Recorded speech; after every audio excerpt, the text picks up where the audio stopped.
বন্ধুরা সবাই কেমন আছো? বন্ধুরা আজকে তোমাদের আপন মায়ের পুকুরে ছেলের ঠাকুর ডুবানো নিয়ে অসাধারণ একটি সত্য ঘটনা বলবো। গল্পটি শেষ পর্যন্ত শুনলে তোমরা বাধ্য হবে হাতের কাজ করতে। না হলে সবাই আমাকে কাজ করে দিয়ে যাবে, আমি বাধা দেব না। আকাশী নীল টি-শার্ট পরে আমার গা ঘেঁষে দাঁড়িয়ে আছে আমার ছোট বোন কান্তা। আমি মুখ তুলে বলি বসে আছি, বৃষ্টি দেখছি। তা আমি দেখছি ভাইয়া, কিন্তু তোমাকে খুব বিষণ্ণতা একাকিত্বের ভেতর ডুবে থাকা মনে হচ্ছে। তোমাকে আমি অনেকবার বলেছি জলি আপার আহ্বানে সাড়া দাও। জলি আপা তোমার জন্য পাগল। দুইজনে বসে বৃষ্টির খেলা দেখতে খুব মজা পাবে। কান্তা আমার 2 বছরের ছোট, ভীষণ চট্টে হাসি খুশি মেয়ে, পাতলা গড়নের লিকলিকে শরীর, যেমন সুন্দরী তেমন লেখাপড়াতেও খুব ভালো। আমি জীবনেও কান্তার সাথে কথায় জয়ী হতে পারি না। কান্তা কথার সাথে কথা মিলিয়ে খুব সাবলীলভাবে কাবু করে দেয়। আমাদের মাঝে খুব মিল, ভাই বোনের সম্পর্ক হলেও তুই তুকারি সম্পর্ক। বাহিরে গেলে কেউ বুঝতেই পারে না যে আমরা ভাই বোন, সবাই মনে করে বন্ধু। কান্তা জলিকে খুব ভালোবাসে, তাই কান্তার আশা আমি জলির সাথে প্রেম করি। জলিও অনেক দিন যাবৎ আমার সাথে সম্পর্ক করতে চেষ্টা করে যাচ্ছে। আমি প্রায় 1 বছর নেশায় আসক্ত ছিলাম। কান্তার কারণেই আমি সেখান থেকে ফেরত এসেছি। কান্তা আমাকে খুব ভালোবাসে। মা আমার নারী আন্দোলন করে, যা আমার পছন্দ নয়। নিজেকে প্রচার আর প্রসার করায় আম্মা খুব ভালোবাসে, তাই নিজের টাকা খরচ করে আন্দোলন করে, কিন্তু নিজের অনেক ভুল নিজেই দেখে না। সন্তানের উপর অধিকার আছে, তবে তাদের দেখার সময় উনার নাই। আমরা ভাই বোন ছোট থেকেই কেয়ার করি না আম্মাকে। আব্বা খুব ব্যস্ত ব্যবসায়ী মানুষ, তিনি আমাদেরকে টাকা দিলেই সব দায়িত্ব শেষ এমন ধারণা পোষণ করেন। দেশ বিদেশ ঘুরে বেড়ায়। মা বাবার মধ্যে তেমন কেমিস্ট্রি আছে বলেও মনে হয় না। আমরা দুইজন নিজেদের ভুবন সাজিয়ে রেখেছি। আড্ডা মারা, বাহিরে যাওয়া, ঘুরে বেড়ানো সব আমরা একসাথেই করি। কান্তা আমার ঘাড়ে হাত রেখে বলে, ভাইয়া জলি আপা খুব ভালো মেয়ে, তোমাকে সুখী রাখবে। হ্যাঁ বলে দাও, আমি ফোন করে দেই, দেখবে এই বজ্রপাতে কাক ভেজা শরীর নিয়ে তোমার কাছে হাজির হয়ে যাবে। কাকা ভেজা শরীর দিয়ে আমি কি করব? কি বলো ভাইয়া? মোস্ট রোমান্টিক দৃশ্য হল মেয়েদের ভেজা শরীর। তুই এত কিছু জানিস কি করে? কেন ভাইয়া, আমি কি ফিডার খাই? আমি এখনো বাচ্চা নাকি? তুই কি কারো জন্য ভিজিস নাকি? ভাইয়া, সিরিয়াল আছে না, তুমি শুরু করলে আমি চেষ্টা করতাম। তোমার জন্যই আমি কিছু করতে পারছি না। তোরে কে বাধা দিচ্ছে? যা খুশি কর। কি বলো? বিয়াদবি হয় না। দুনিয়াতে তুমি আগে আসছো, তাই তোমার আগে কিছু করতে হবে। না রে, আমার এই কমিটমেন্ট খেলা ভালো লাগে না। মা বাবার আচরণ দেখে এই খেলার প্রতি মন নেই। ভাইয়া, সেটা তাদের ব্যাপার। তাই বলে কি আমরা সেটা দেখে এখন নিজেদের কষ্ট দেব? ওদের মাঝে ভালোবাসা ছিল, আর সেটার প্রমাণ তুমি আর আমি। বাবা গরিব ছিল, তাই টাকার অভাব দূর করতেই টাকার প্রতি আগ্রহ বেশি। আম্মা আব্বার জন্য ঠিক নয়, তাই বলে কি আমরা ভুল করব? এত কিছু ভাবিস কি করে? তোর কেউ থাকলে বলো, বিয়ে দিয়ে দেই। ভাইয়া, আমি তোমার চিন্তা করি। তুমি এত হ্যান্ডসাম একজন মানুষ, আর তোমার গার্লফ্রেন্ড নাই। কি করে হয়? তোমার দিকে সব মেয়ে চেয়ে থাকে হা করে, তুমি কি জান? তাই তুই কি এই সব দেখে বেড়াস নাকি? আমি হয়তোবা দেখতে ফানি কার্টুন, তাই সবাই দেখে। না ভাইয়া, তুমি ফানি না, তুমি তাদের কাছে হানি। ওরা তোমায় দেখে দেখে গিলে খায়। যা কি বলছিস? ভাইয়া, তুমি আসিলেই খুব হ্যান্ডসাম, কিন্তু সেই ফিগারটাকে কাজে লাগাচ্ছ না। ইচ্ছা করলে অনেক মজা করতে পারো। কি করে? একটু এফোর্ট দাও, দেখবে প্রতিদিন তুমি বেড ডেটিং করতে পারবে। তুই কি করছিস নাকি এসব? আমি কোথায় পাবো? কেউ আমাকে পছন্দই করে না। সব সময় তোমার সাথেই থাকি। অপরিচিত সবাই মনে করে তুমি আমার বয়ফ্রেন্ড। ভাই বোন হলেও তো আমরা ফ্রেন্ডের মতোই চলি। ফ্রেন্ডের মতো, কিন্তু বয়ফ্রেন্ড না ভাইয়া। তবে তুমি আমার ভাইয়া না হলে জোর করে হলেও তোমাকে বয়ফ্রেন্ড বানিয়ে নিতাম।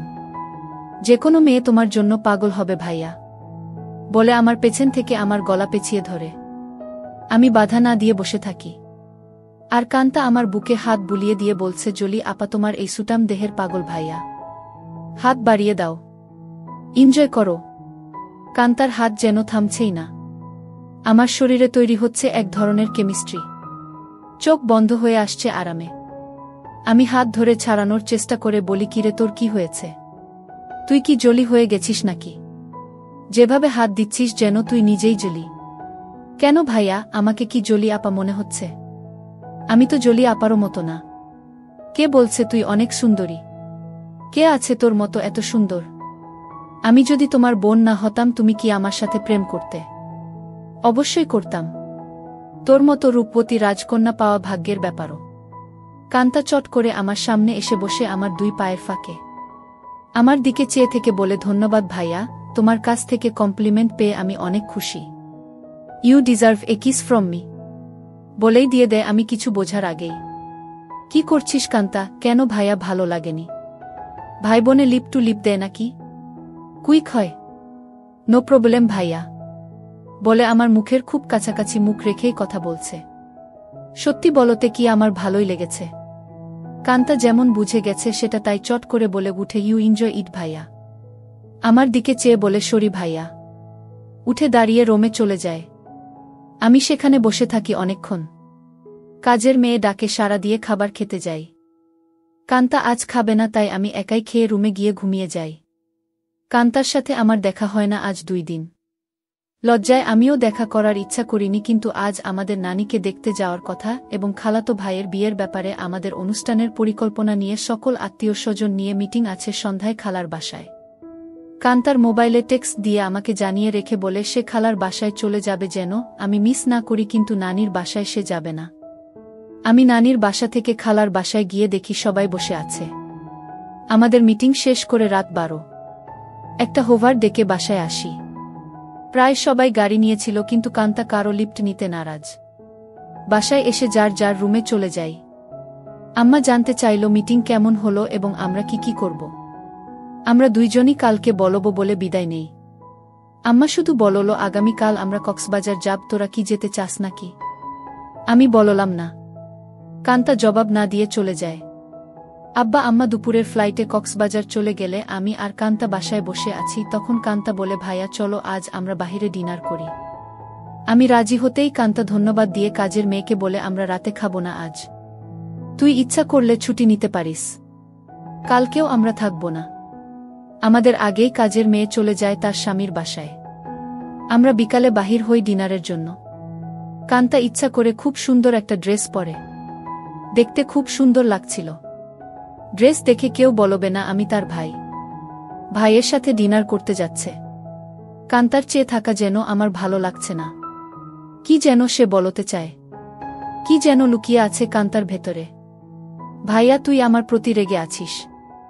সেটা কিন্তু একটা ফান ছিল। কেমন করে যেন একটু বেশি হয়ে গেল, তাই না? সরি ভাইয়া, বাদ দে সেই কথা। আমরা তো ভাই বোন, কিন্তু বন্ধুও বটে। আমরা ডিনার করে রাত 10টায় আমরা বাসায় চলে আসি। কান্তা ড্রেস চেঞ্জ করে নিচে টিভি দেখতে আসলে দেখে আমি বসে আছি। ভাইয়া চেঞ্জ করে আস, মুভি দেখব। আগামীকাল কয়েকজনকে ডেকে নিয়ে পার্টি দেব। কি বলো? বেশি না, তুই যাকে ইচ্ছা বলে দিস আসতে। আমি রাজি। যেন ওসব জিনিস না আনে। আমি একটা শর্ট পরে নিচে এসে একটা হিন্দি মুভি দেখছি। কান্তাও শর্ট পরা। মা বাবা না থাকলে আমরা প্রায় সময় তা পড়ি। অনেকক্ষণ কান্তা কোনো কথাই বলেনি।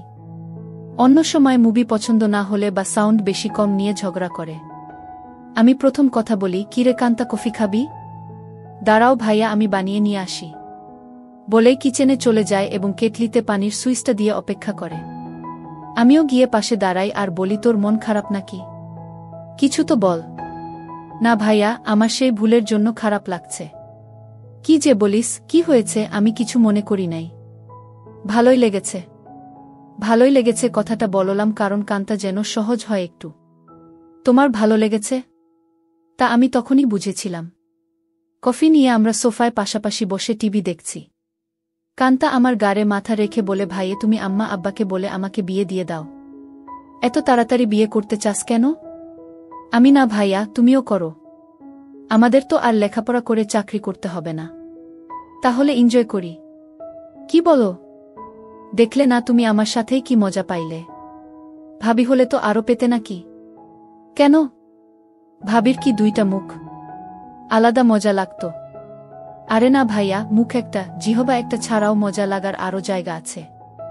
আর সেদিন তুমি আমাকেই ভাবি মনে করে তোমার হাত অন্য জায়গারও খোঁজেছিল। কান্তা আমার কুলে মাথা রেখে বুক চেতিয়ে শুয়ে পড়ে। বলছি জলি আপাকে কালকে ডাক দাও আর ইচ্ছে মতো হাতাও। অনেক বড় বড় আছে জলি আপারগুলো, আমার এত বড় দরকার নাই, ছোটই ভালো। ছোট ভালো বলে আমার গুলির দিকে কুনজরে দেখছ কেন? কি বলছিস আমি কুনজরে দেখছি তা তুই কি করে বুঝলি? ভাইয়া আমার মাথার নিচের থেকে সংকেত দিচ্ছে। আমি টের পাচ্ছি বলেই হা হা করে হেসে উঠে বসে আর বলে ভাইয়া আমি এখন জলি আপাকে ফোন দেই। এই ধূপসি মোটা জলি আমার লাগবে না। তোমার কি আমার মতো শুকনা কাঠ পছন্দ? তবে জলি আপা কিন্তু এক্সপার্ট, শুনেছি খুব আনন্দ দেয়। আমাকে অনেক কিছু শিখিয়েছে বলে আমার চোখে চোখ রেখে কেমন একটা ইশারা দেয় আর বলে তুমি কিন্তু আমার বুকে হাত দিয়েছিলে ভাইয়া সেদিন। কি করছিস কান্তা? তোর কি লজ্জা নাই? কান্তা আজবসব কাজ করতে লাগল।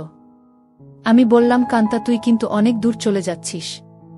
ভাইয়া আমি অনেক দূর যাচ্ছি না ভাইয়া, এই মুহূর্তে আমার ভালো লাগছে তোমার জিনিসটা ধরে রাখতে, আর সেটাই সত্য। প্লিজ বাধা দিও না। কান্তা তুই আমার ছোট বোন, খুব আদরের। আমি চাই না সামান্য একটু ভুলের জন্য আমাদের জীবন নষ্ট হোক।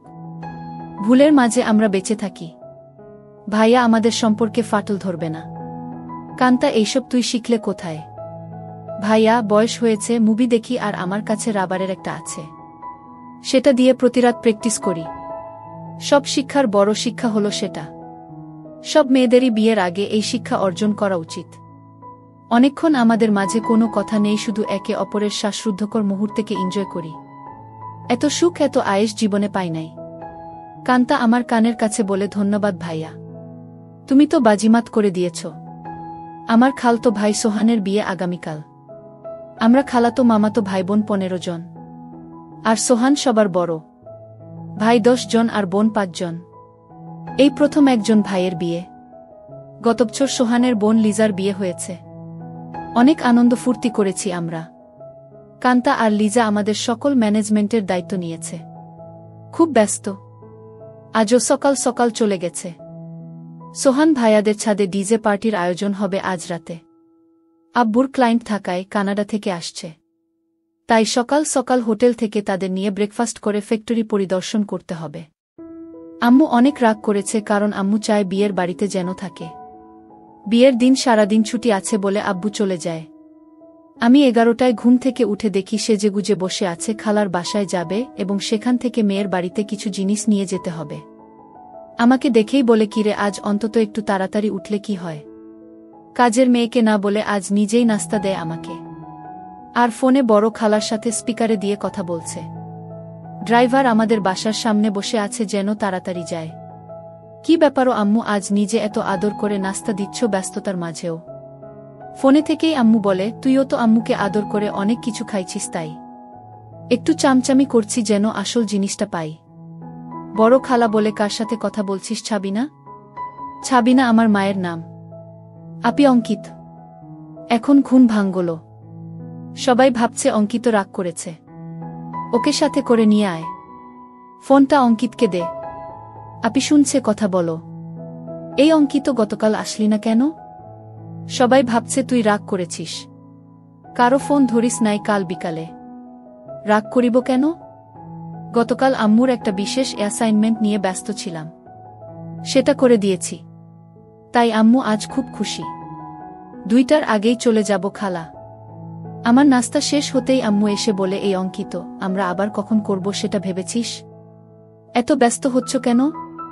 এই 3 দিন আমরা খুব ব্যস্ত থাকব। ওমা 3 দিন? ড্রাইভার বাহিরে বসে আছে। এখন যাও, দেখি সময় করে একটা কিছু করে দিব। কাজের মেয়েকে 3 দিন ছুটি দিয়ে আম্মু বলে যা তোর স্বামীর সাথে এনজয় কর। 2000 টাকাও হাতে দেয়। শান্তা নামের কাজের মেয়েটা আমাদের পরিবারের খুব ভালো সম্পর্ক। আমরা সবাই নিজের মতোই ভালোবাসি। শান্তা বলে আমি আগামীকাল বড় খালার বাসায় যাব, কথা হয়েছে।